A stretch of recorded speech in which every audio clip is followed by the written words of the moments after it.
નમસ્કાર, હું છું રાઠોડ આશુતોષ. વાત કરવી છે અરવલ્લી અને સાબરકાંઠા જિલ્લાના 3.5 લાખ પશુપાલકોના હિત માટે અને ન્યાય માટે.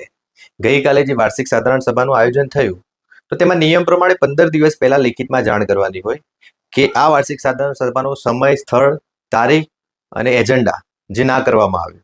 સાધારણ સભામાં રજીસ્ટ્રેશન કરીને એન્ટ્રી કરવામાં આવી, પોલીસ મૂકવામાં આવી. અંદર એક પશુપાલકોના હિત માટે અવાજ ઉઠાવ્યો તો પોલીસ દ્વારા એને દબાવવાનો પ્રયાસ કરવામાં આવ્યો.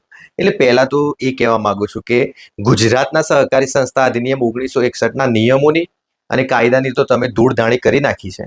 એટલે શામળદાસની આ બાપાની પેઢી નથી, આ ભાજપની પેઢી નથી, આ 3.5 લાખ પશુપાલકોના સહકારથી ચાલતી સહકારી સંસ્થા છે.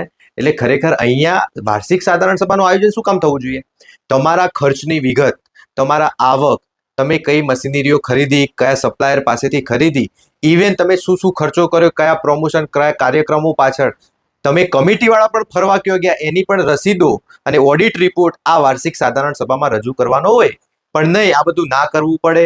એટલે પશુપાલકોને દબાવવા માટે, ડરાવવા માટે પોલીસ મૂકવામાં આવી અને તમારી મનસ્વી વર્તનથી સાધારણ સભા પૂરી કરવામાં આવી, જે ખરેખર આ વાર્ષિક સાધારણ સભા ના હોઈ શકે.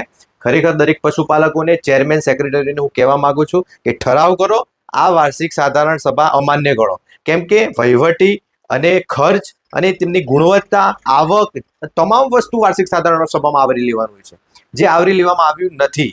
વાર્ષિક સાધારણ સભામાં આવક, ખર્ચ તમામની વિગતો દર્શાવવાની હોય, ઓડિટ બેલેન્સ શીટ બતાવવાની હોય, ઓડિટ રિપોર્ટ જાહેર કરવાના હોય, મેનેજમેન્ટ ખર્ચ, વહીવટી ખર્ચ, વાહનો, સ્ટાફ પાછળ કેટલો ખર્ચ થયો, પ્રમોશનો, કાર્યક્રમો, પ્રવાસો પાછળ કેટલો ખર્ચ થયો, આ તમામ વિગતો અને છેલ્લા વર્ષનો અનબજેટેડ ખર્ચો, મેનેજમેન્ટ રિપોર્ટ અને કમિટીની કામગીરી, આ તમામ મુદ્દાઓ પર કેટલાય મુદ્દાઓ છે જેના પર ચર્ચા અને વિગતવાર લેખિતમાં દરેકને રિપોર્ટ આપવાનો હોય છે, જે ના થયું. એટલે ખરેખર, અને બીજું, આ જે પોતાના હક માટે આંદોલન થયું હતું ને એમાં અશોક ચૌધરી જે શહીદ થઈ ગયા છે, એ તો ચર્ચા જ ના થઈ.